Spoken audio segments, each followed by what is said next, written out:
In the early years of World War II, December 1941, the Moroccan coastal city of Casablanca attracts people from all over the world, particularly Nazi-occupied Europe.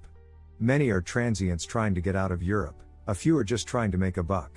Most of them, gamblers and refugees, Nazis, resistance fighters, and plain old crooks, find their way to Rick's Café Américain, a swank nightclub owned by American expatriate Rick Blaine, Humphrey Bogart. Though we learn later that Rick once harbored enough idealism to put himself at risk to fight fascism, he's now embittered and cynical, professing to be neutral and detached. I stick my neck out for nobody. Ugarte, Peter Lorre, comes to Rick's with letters of transit he obtained by killing 2 German couriers. The papers allow the bearer to travel freely around German-controlled Europe, including to neutral Lisbon, Portugal. From Lisbon, it's relatively easy to get to the United States. They are almost priceless to any of the refugees stranded in Casablanca. Ugarte plans to make his fortune by selling them to the highest bidder, who is due to arrive at the club later that night. However, before the exchange can take place, Ugarte is arrested by the police under the command of Captain Louis Renault, Claude Rains. A corrupt Vichy official, Renault accommodates the Nazis. Unknown to Renault and the Nazis, Ugarte had left the letters with Rick for safekeeping, because somehow, just because you despise me, you're the only one I trust. Through Renault, Rick is introduced to the small company of Nazi officers who oversee Casablanca. Among them is Major Strasser, Conrad Veit, whom has come to Casablanca for an inspection of his staff and who makes no effort to hide his suspicion of Rick. Strasser goes so far as to ask Rick if he can imagine the German war effort reaching the shores of the United States, even New York City.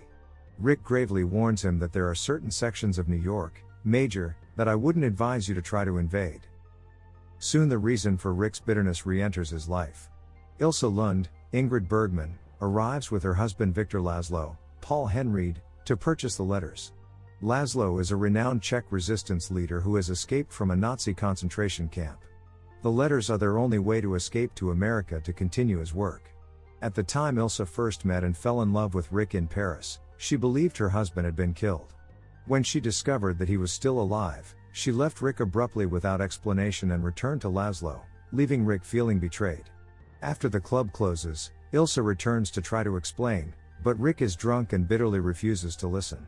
At different times Rick and Ilse torment themselves by asking the club's piano player, Sam, Dooley Wilson, to play As Time Goes By, a song they loved when they were together in Paris. The famous line "Play It Again, Sam," which refers to this song, doesn't actually appear in the movie. Ilse says "Play it, Sam," and later, Rick orders "Play it." While Sam plays the song, Rick reminisces about his affair with Ilse in Paris. Though she seems happy to be with Rick, her mood near the end of their time together is cautious because she has learned her husband may not be dead. When the Nazis begin to close in on Paris, she receives word that Victor is indeed alive in another part of Europe.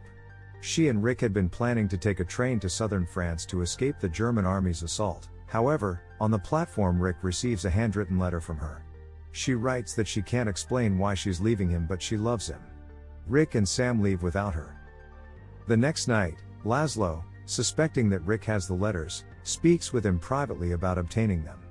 They're interrupted when a group of Nazi officers, led by Major Strasser, commandeer Sam's piano and begin to sing Die Wacht im Rhein, The Watch on the Rhine, a German patriotic song. Infuriated, Laszlo orders the house band to play La Marseillaise in honor of occupied France. The band leader looks to Rick for guidance. He nods. Laszlo starts singing, alone at first, then long suppressed patriotic fervor grips the crowd and everyone joins in, drowning out the Germans. In retaliation, Strasser orders Renault to close the club. Later that night, Ilse confronts Rick in the deserted cafe. He refuses to give her the documents, even when threatened with a gun. She is unable to shoot, confessing that she still loves him. Rick decides to help Laszlo, leading her to believe that she will stay behind when Laszlo leaves. Laszlo is jailed on a minor charge. Rick convinces Renault to release Laszlo, promising to set him up for a much more serious crime, possession of the letters of transit. However, Rick double-crosses Renault, forcing him at gunpoint to assist in the escape. At the last moment, Rick makes Ilse get on the plane to Lisbon with her husband, telling her that she would regret it if she stayed. Maybe not today. Maybe not tomorrow, but soon and for the rest of your life. Major Strasser drives up, tipped off by Renault, but Rick shoots him when he tries to intervene. When his men arrive, Renault informs them that Strasser is dead and covers for Rick by sharply ordering them to round up the usual suspects. He then recommends that they both leave Casablanca. Renault, suggesting they join the resistance, walks into the fog with Rick, who says, "Louis, I think this is the beginning of a beautiful friendship."